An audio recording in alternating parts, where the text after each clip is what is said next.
All right. Well, welcome everyone to today's Kelsey Museum Virtual Flash Talk. For those of you new to this format, a Flash Talk is a brief presentation about a current research project with a longer Q&A following. Our presentation today should last about 15 minutes, and then we will have 15 minutes for questions with you, our audience. Please use the chat feature or raise your hand to ask your questions. You can unmute yourselves at that time and ask your questions. Finally, as you heard, this event is being recorded and will be available on our website in the near future. Our speaker today is Professor Brendan Haug, the archivist for the U of M Papyrology collection and assistant professor in the Department of Classical Studies. Brendan will be speaking with us today about his current book project on power politics and water management in the Fayum. Welcome, Brendan. Thank you. All right, what I'm going to do is share my screen here and put up a little PowerPoint presentation. All right, there we go.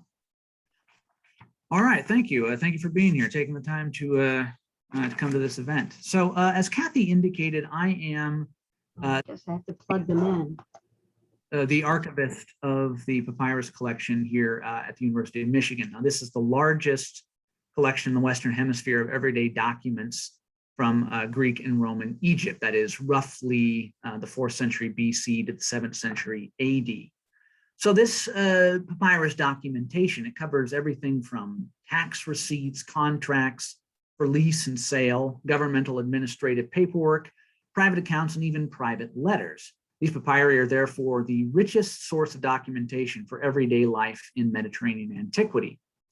Yet, like documentary sources, documentary evidence for any historical period, any historical place, the papyri present history in fragments. That is, they are usually tiny little scraps of information that must be assembled and analyzed in great numbers in order to construct historical arguments and narratives. So in other words, this is by way of saying that it's difficult for a documentary historian like myself to present both evidence and argument, that is evidence and historical narrative, in a very short amount of time. Still, what I want to do today is I want to look at one single text, a Michigan papyrus, that does something that most papyri can't do on their own, that is offer a glimpse of an aspect of ancient society in all its complexity. Now, that text is the piece you see there on the left. This is Michigan inventory number 2920 from the year AD 210 or 211. The papyrus is a petition addressed by all the farmers of a tiny little village named Kerkasuka, located somewhere where that red dot is there on the map of Egypt. And it's addressed to a fellow named the Epistrategos. He's the regional governor of all of Middle Egypt. That is basically the entire area from the apex of the delta here, all the way down to really the bottom of the image you see there. Now, in this petition, these farmers, all of the farmers of the village collectively, they complain that certain local officials, people named the supervisors of sowing, they complain that these individuals have not provided the various sorts of materials necessary for the construction of a piece of village irrigation infrastructure. As a result, the petitioners claim their land risks being unirrigated and unproductive. Now, I want to read this text itself in a minute here, but I want to give us a little bit of context first. After all, why is it that farmers from a tiny village would think that a high official who ranks scarcely below the prefect, the governor of the entire province, why do they think that someone like that would care about their own local irrigation problems, the problems of one tiny village? Well, we need to remember here that during the Roman period, Egypt was one of the major producers of grain for the Roman state. That is, the Roman government taxed Egyptian agricultural land in kind, mostly in wheat, but also in barley. Surplus tax grain would then once a year be transported down the Nile to Alexandria on the Mediterranean, and there would make its way to Rome and other major urban centers abroad. The Roman state, in other words, had a vested interest in the continued production of agricultural surplus in Egypt each year. Hence, the state was really keen to ensure that irrigation infrastructure throughout the country was kept in a good state of repair.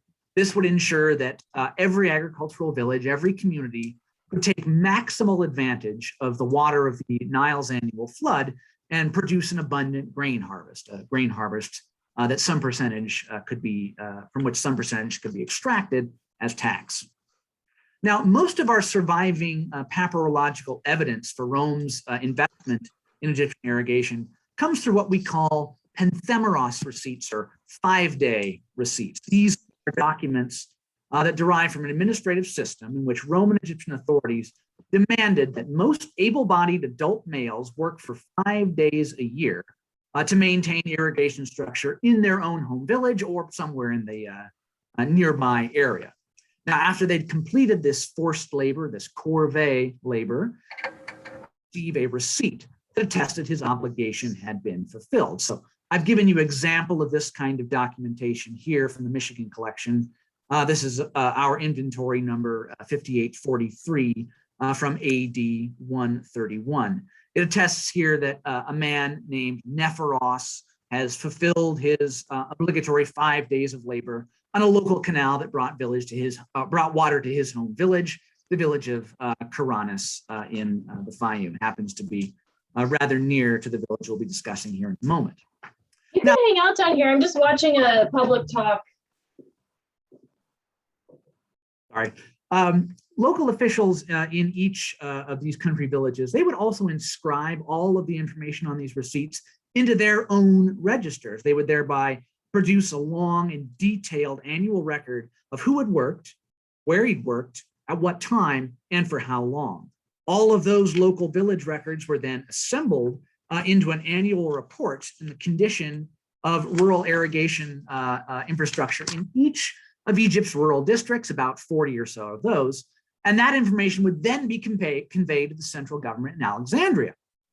So if you look at Roman administration of the Egyptian countryside, only with a view to documents like this, that is, documents produced by the state's administrative apparatus, this system seems entirely state-driven. It seems entirely coercive. That is, it's an administrative system that imposed onerous obligations upon rural farmers, and what's more, kept an incredibly close eye on them through the documentary record. However, a text like the one we're going to discuss here in a minute, Michigan Inventory 2920, offers us a rare view from below. That is, an opportunity to hear the voice of the farmers who formed the labor force of Rome's agro-environmental administrative regime. The text that we'll be reading here shortly enables us to see that the rural Egyptian peasantry knew very well how this administrative system functioned. They knew how important both they and their local infrastructure was to the state. In short, they were able to use the state's principal administrative tool, that is, papyrus documentation, to draw attention to alleged failures in the state's oversight of rural irrigation works, and importantly, draw attention to the risks that those failures posed to the imperial treasury. In other words, Michigan Inventory number 2920, which is generated by local farmers in a tiny backwater village, is actually a very sophisticated document. It betrays a keen knowledge of what the Roman state wanted, how its bureaucratic apparatus functioned, and how to motivate the state to intervene in local affairs. So I want to look here at the text of this document itself. Now, this is a long piece, admittedly. There are also a handful of passages that are a little muddled. There are what we call lacunae, holes in the text that need to be filled in. And there's a bunch of technical vocabulary that can be a little bit difficult to navigate. So I can't get into all of those issues here, but I think that the English text itself is sufficient to sufficient to convey the most important features of the text clearly. Basically, the farmers complained that local officials called the supervisors of sowing had not provided the wood necessary to construct what they call a wattled weir, called the log, basically a large insertion in a public canal that would have been built up each year, and it would have served to divert water from the main public feeder canal that would have served multiple villages into this village of Kerkasuka. So this piece of infrastructure was vital to ensuring that the entire village received water. Without it, with damage to this structure, or if the structure was not even built up each year, the village would not have been able to irrigate. So let me read through this document here, and then we'll focus on a few important points.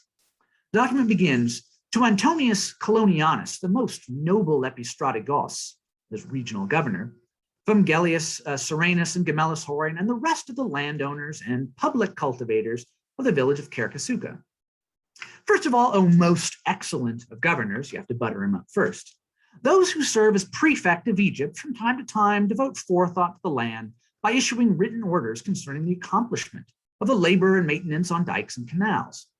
And although we were most zealously prepared to perform the labors that pertain to the land, the supervisors of sowing for the Archivist bowl, that is their region of the countryside, in the present 19th year, for some unknown reason or through simple negligence, did not produce the wood and materials which are annually provided by them for the reconstruction of the watered weir in the vicinity of the same village called the log. Nor did they in any way provide for its maintenance, as if, here's a lacuna, without the least suspicion that the canals make the difference presumably between prosperity and dearth.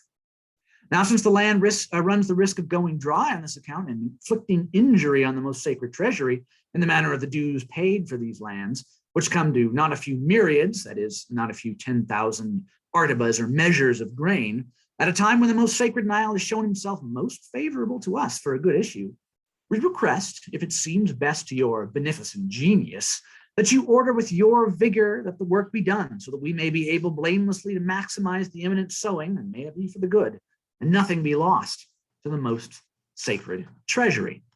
Now that's quite a mouthful, I think, but it shows us a number of important aspects in which rural Egyptian villagers fully participated as active participants in the maintenance of the rural Egyptian irrigation infrastructure, and also were able to get the state to intervene on their behalf. Now, how do they do that? How do they do that rhetorically through a document like this petition? Well, first, these villagers, these village farmers, draw the attention of their addressee, the epistrategos, regional governor, to the fact that prefects of Egypt, the governor of the entire province, these prefects were in the habit at times of writing circular letters addressed to the entirety of Roman Egyptian officialdom in order to remind them of their duty to oversee annual maintenance on rural water infrastructure. Now, we actually only have in the entire papyrological corpus only one example of one of these documents, and in fact, it's unpublished. It's an unpublished papyrus in the British Library.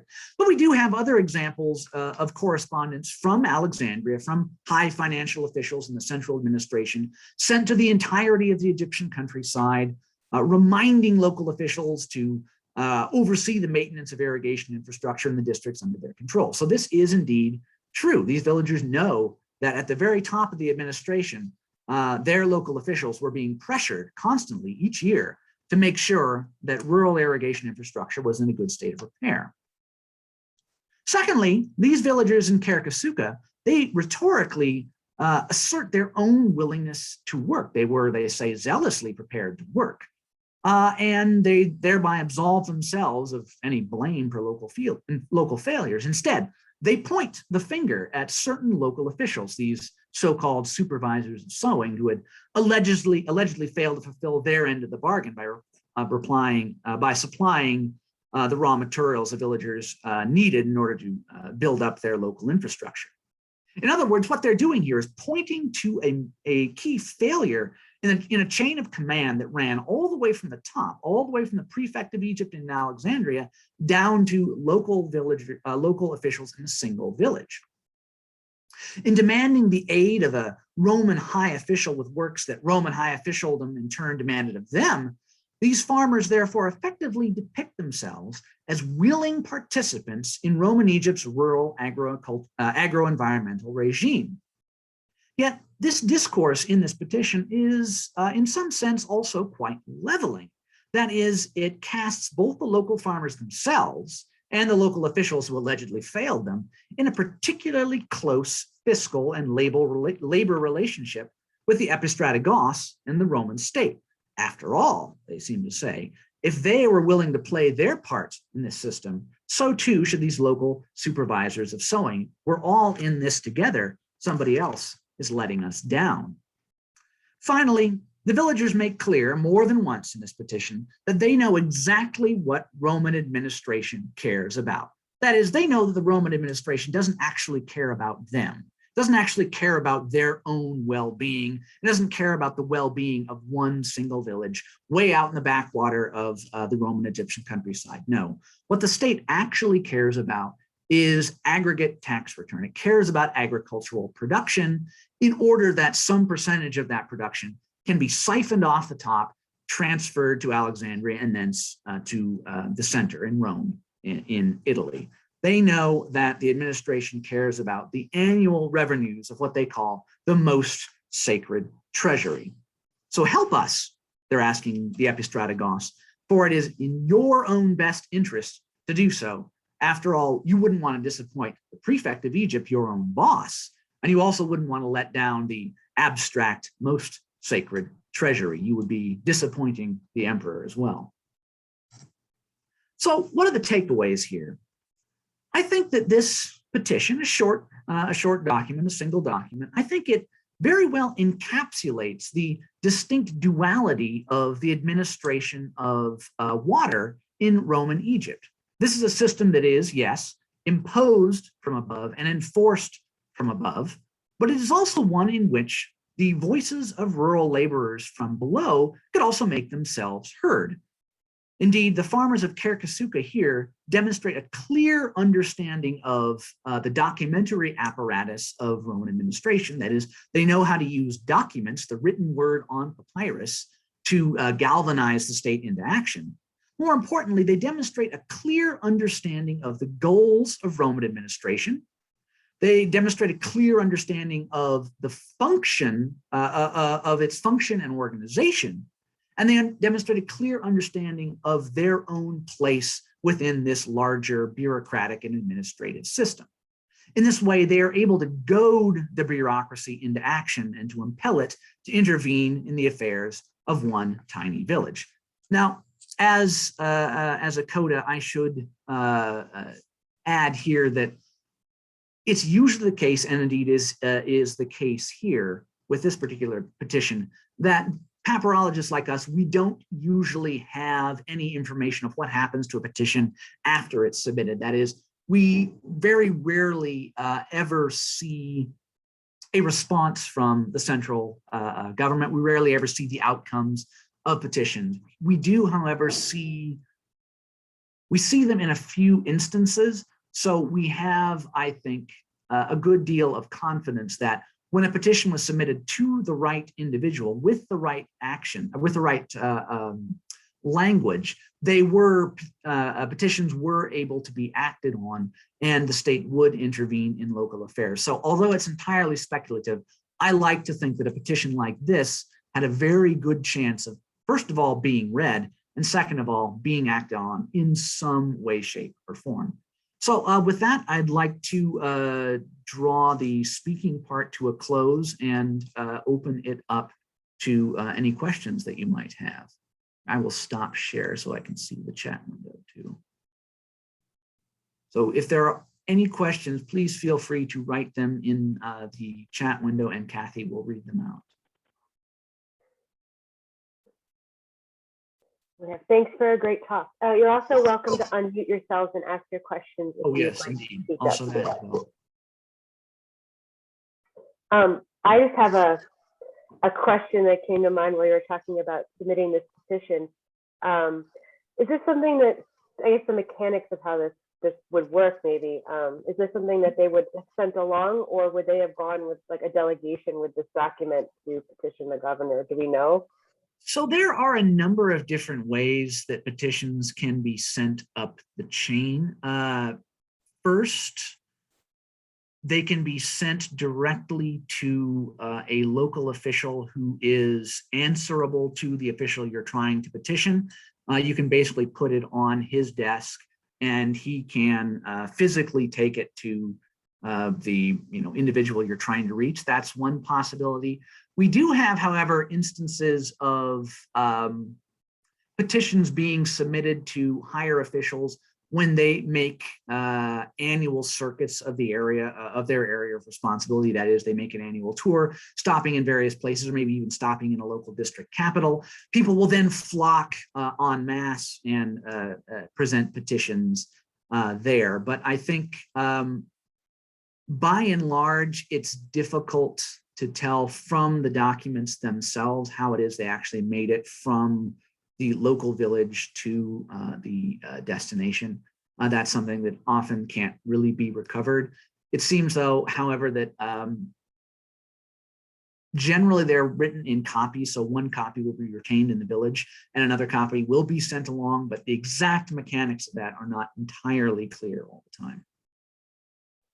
Well, thank you. So we have a question in the chat. It says, is the florid, persuasive writing style of the petition typical? And after working with it for a long time, are you inspired to write letters like this to your friends? No, this is, I mean, you will see that language grows a little bit more ornate, a little bit more florid the later you go in Roman history. Once you get to what we call the so-called Byzantine period, by the 6th century, it tends to be extremely ornate, extremely obsequious.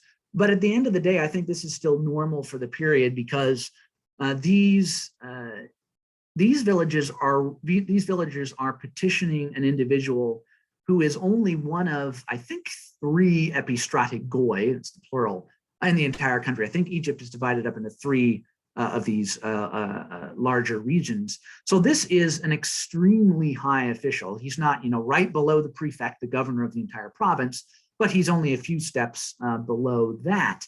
So they are, in a sense, rhetorically abasing themselves before someone who is, in actuality, an extremely high official, someone they're not likely to ever have any real personal interaction with. As to whether or not I am inspired to write like this, maybe not so much, but I do think that depending on who your interlocutor is, who your addressee is, a bit of deference at times does go a long way. Thank you. Do we have any other questions? Feel free to unmute yourselves if you'd like.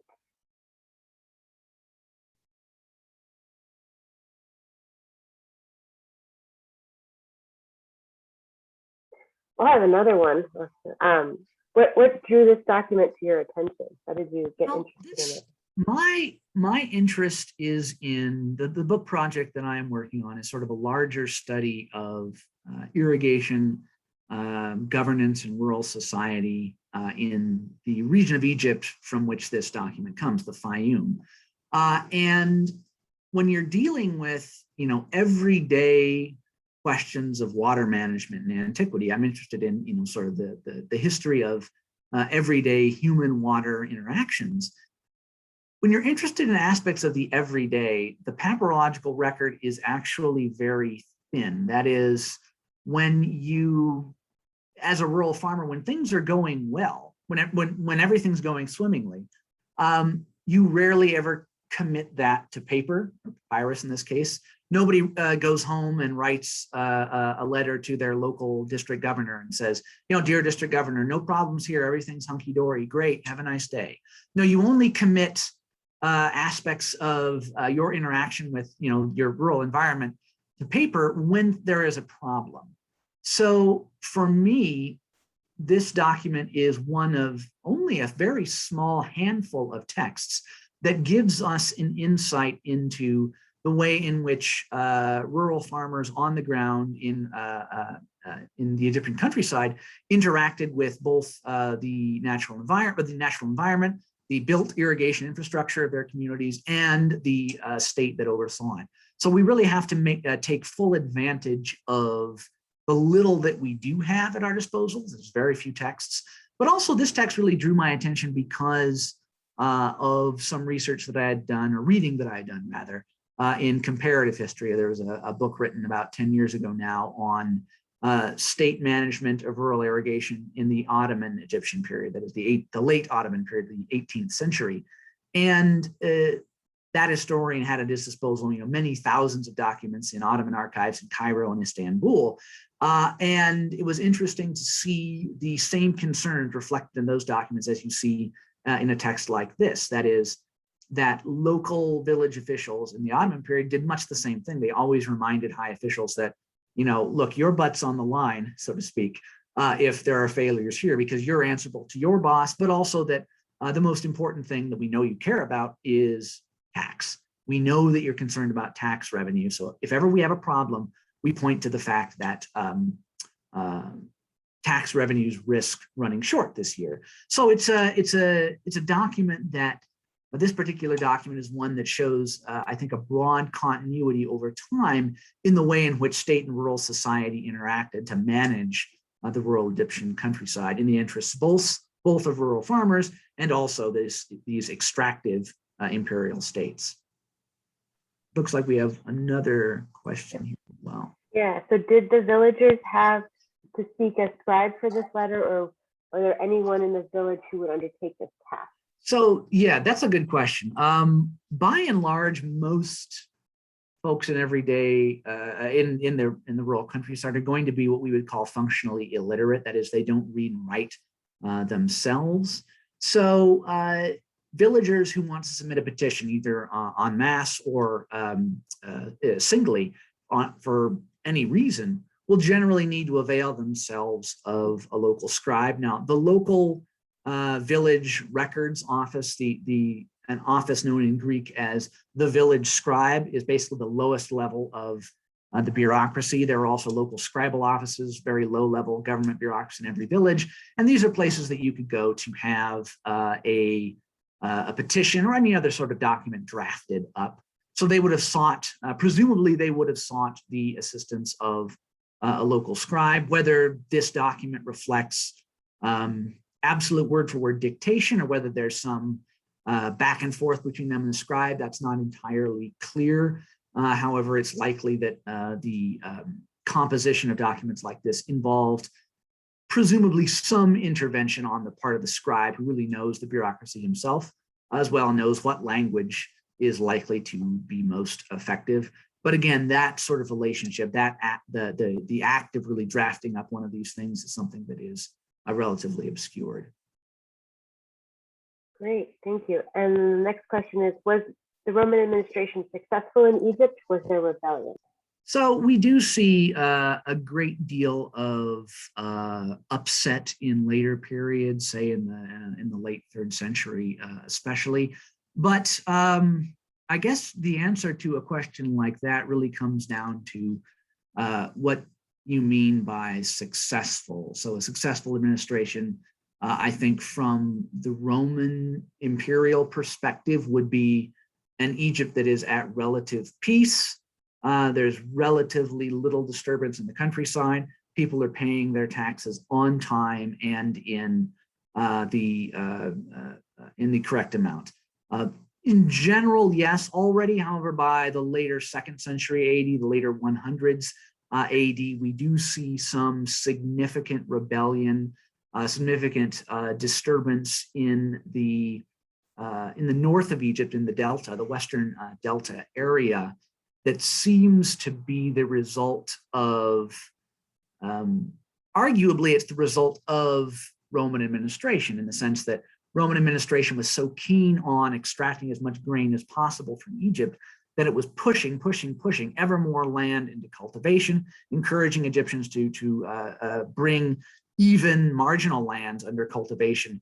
And in the Western Delta, by the end of the 2nd century AD, or by the latter half of the 2nd century AD, that seems to have, in one scholar's argument, seems to have caused some friction between cultivators, the state, and people who lived on the margins, non-agricultural peoples, that may have sparked some degree of unrest. So from one way of looking at it, Roman Egyptian administration was successful. It did successfully maximize agricultural production.